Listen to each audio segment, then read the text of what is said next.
Alli. In today's video I have my indie roundup. So I told you guys back in December in my nail resolutions that I was looking to significantly reduce my collection just to get things out of it that I don't wear. And then I told you in March that part of my anxiety about my collection was having so much in my collection, spending so much on my collection, and having a whole bunch of stuff in it that I don't usually wear. I mentioned in that video that I was probably going to slow down on buying as many indies as I was, and to be honest, prior to having this channel, I pretty much never bought full collections of indies. Like, I only bought a couple here and there. So with that being said, I went back to my old pre-channel days of just buying what I really like of certain indie brands instead of buying the full collection and then not using it. So I'm going to be doing a couple of videos like this per year where I just show you guys what indies I picked up that are not a full collection, and then there are some that I will still pick up the full collection. Like I have the Pretty Serious Rainy Days collection. That one I'm going to do a full review on because I did pick up the whole thing because I loved the whole collection. So this one will be, this is like my indie roundup. It's going to be where I just show you what I've been picking up over the past few months. So I'm recording this on May 30th. This is not everything that I've picked up since May 30th. It's everything I've picked up probably since the end of April. And then there are things that I have back there that still need to be swatched that I will include in my next indie roundup or in a haul for a particular brand or something like that. So without further ado, let's jump in. Okay, so the first two that I have, I actually hauled back in December. So I mentioned in my holiday nail polish picks that I had previously worn Bling and Cha-Ching. And I mentioned in that video that they had thickened up, probably because I opened the bottle too soon after I got it. And Carolina, with Clarissa Carol, she was so sweet, and she sent these to me in one of the orders that I placed for Black Friday. And it was so sweet of her, and I told her that I was going to re-swatch these and include them in a video, and I totally blanked on that. So I was going through my my whole stash, and I came across these, and I immediately, like, my heart broke. So here I am, finally re-swatching these for you guys, a live swatch and review style, so you will see the swatches here. The first one we'll talk about is Cha-Ching. Cha-Ching is a gold micro glitter with holographic micro glitter mixed in there in a clear base. Now the previous bottle that I had was so thick that it was able to be completely opaque in 3 coats.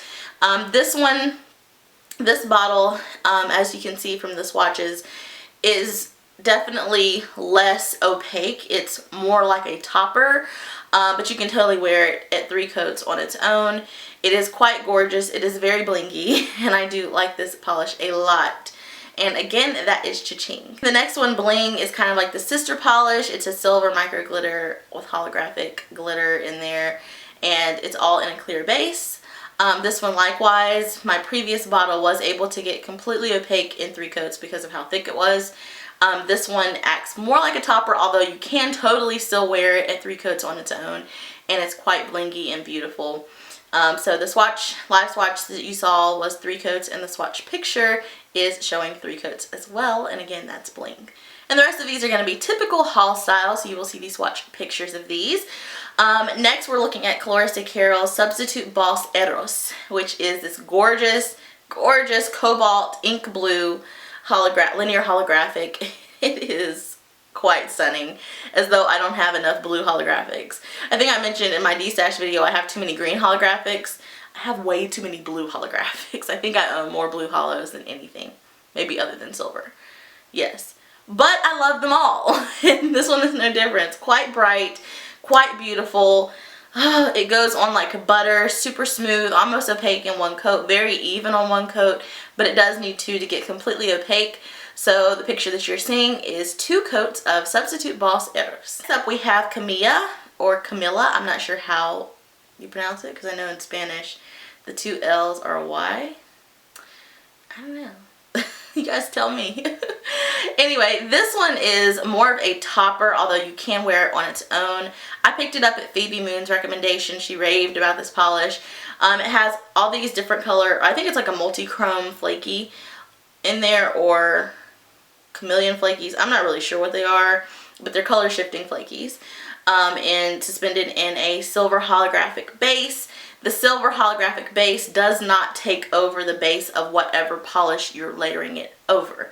So what you're seeing in one of the pictures is one coat of Camellia over Substitute Boss Eros, and then you're seeing one picture of 3 coats of this on its own. So you can wear it either way, and it looks really, really pretty either way. So yes, again, that is Camellia. Alright, so let's now move on to Virago Varnish. I think that's how you pronounce it. So I'm in the Virago squad on Facebook. I absolutely love every Virago Varnish polish that's in my collection today. I feel like I mentioned in, what was it, my nail polish tag, the last one, nail polish fanatic if you might be a nail polish fanatic if, I mentioned that Virago and Clarissa Carol were probably my 2 favorite indie brands right now because they kill it on creams and they kill it with everything else that they do. And Virago really, I mean, absolutely beautiful cream polishes. Probably the best indie creams I own because most of them are 1 coat or very, very close to 1 coat. So I have 5 of them here, 3 of them from the Grotesque collection, and then 2 that are polishes, just cream polishes that I wanted to pick up after hearing her news about potentially putting out her last collection, which is so sad. I wanted to just go and pick up as many creams as I could since her creams are really, really good. So let's start out with the 5 Grotesque collection polishes. First up we have Nauseating. Nauseating is this really, really beautiful, it's almost like a cross between a tan and a milk chocolate. It's quite beautiful. Perfect for me and my love for nudes. I think it also suits my skin tone really well. This one was 1 to 2 coats. I could see where you might need 2, but in my swatch picture I only used 1. Again, that is Nauseating by Vergo Varnish. Second, we have Monstrous, which is anything but. This one is kind of what I would describe as a red coral. It's kind of like a red orange, but it has a pinky component to it, which is why I reference it as a red coral.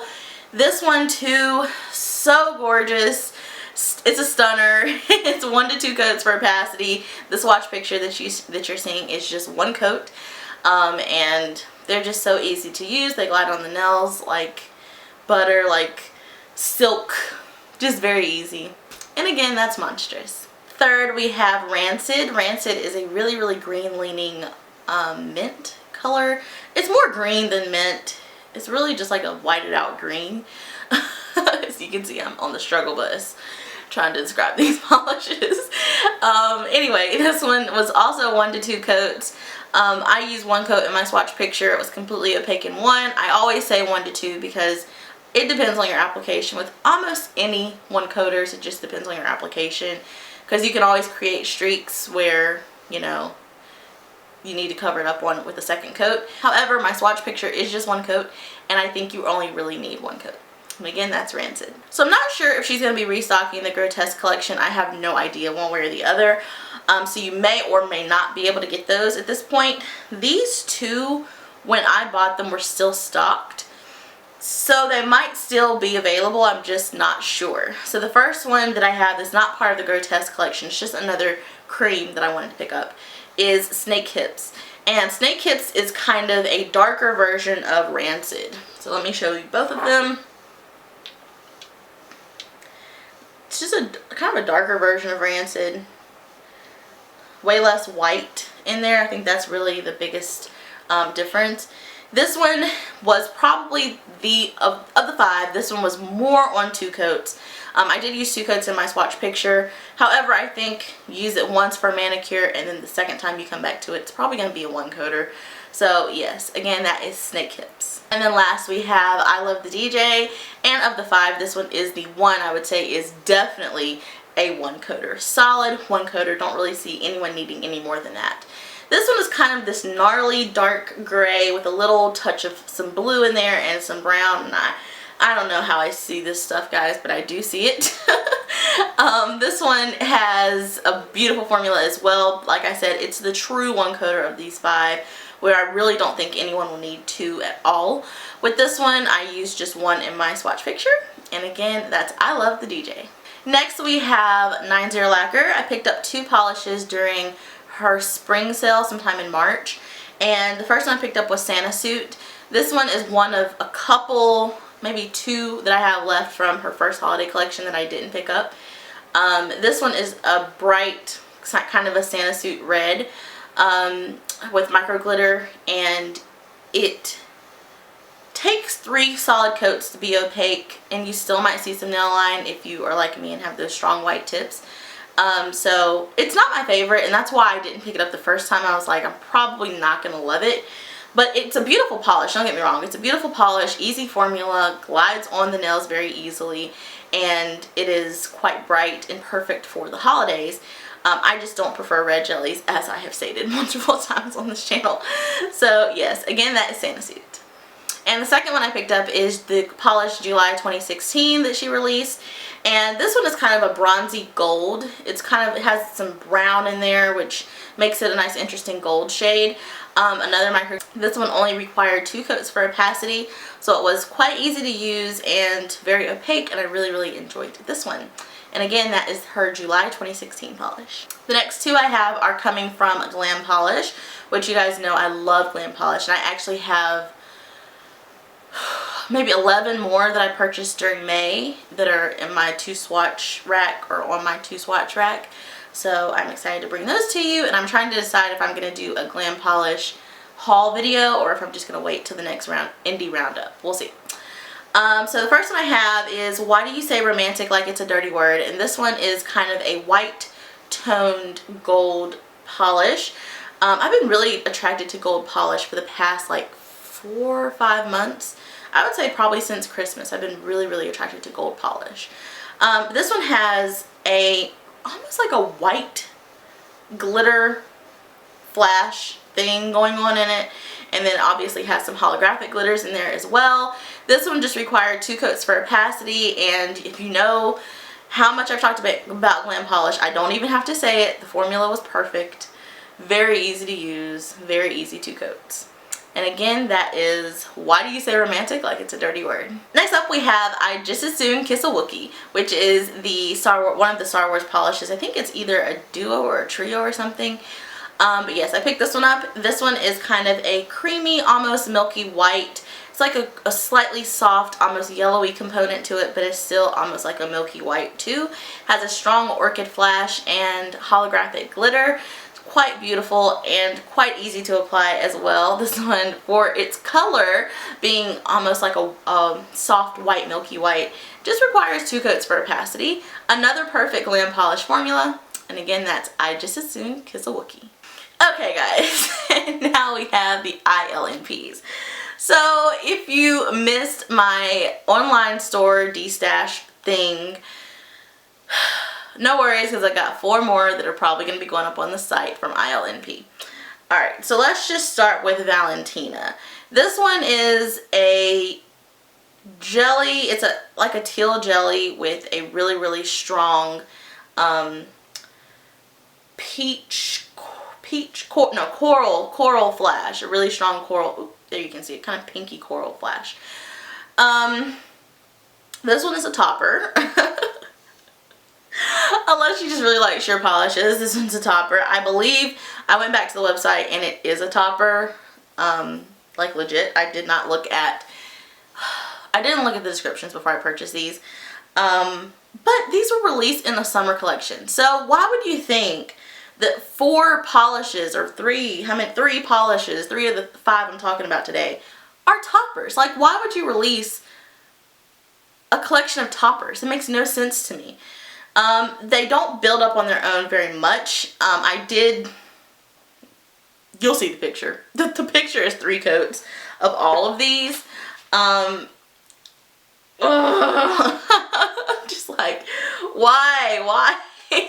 Why are they meant to serve as toppers? Like, why do you have a collection of toppers? It makes no sense to me. They're so beautiful and would be so gorgeous as full-on polishes. So I'm just mad. But anyway, this one is Valentina. I'm going to say the same about at least 2 more of these. But yes, this one is Valentina.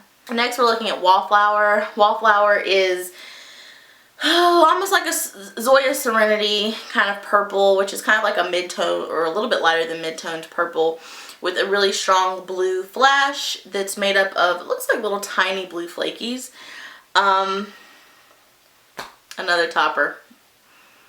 Sheer on 3 coats. Another topper. But if you like them, then hey. Again, that's Wallflower. And Lilac Bridges, which is kind of a dusty lilac shade. This one doesn't have a strong flash. There's a gold flash in there, but it's not super strong. Can you see it? Not really. Another one, 3 coats, still sheer. Again, that's Lilac Bridges. Alright, so fourth up we have Storytelling, which I was really disappointed in because it doesn't look like a topper. I don't think it's really supposed to be a topper. It's just very sheer on 3 coats. So you would definitely need to layer a dark purple polish under this to get it to the full picture of what's in the bottle. It's beautiful to look at in the bottle. It's like a dark, ooh, that is pretty. A dark midnight purple with holographic glitter and apparently like a lighter purple flash, which isn't super apparent just looking at the bottle. You have to kind of tilt it in the light. It's a beautiful polish in the bottle, like I said, but it just doesn't translate to the nails like at all. It's just very sheer and not appealing to me. Clearly not appealing to me.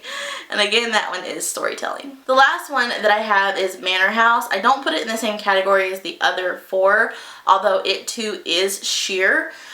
This one is kind of like a gray toned, yeah, what was that? What was that? I don't know what I was trying to say. This one is kind of like a Zoya's Easton, like a grayish purple, brown, gray, and purple all in there. Very delicate, very, very gorgeous with a lot of holographic glitter. This one does get to opacity or very, very close. It may not be opaque in the picture, but in person it was opaque to the eye.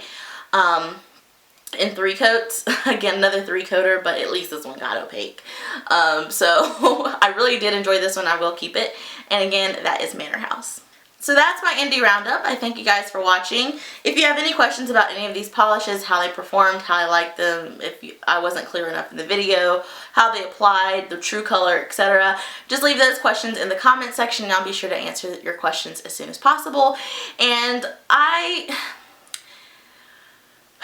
we'll see what the next one brings. Overall, I was pretty happy with these.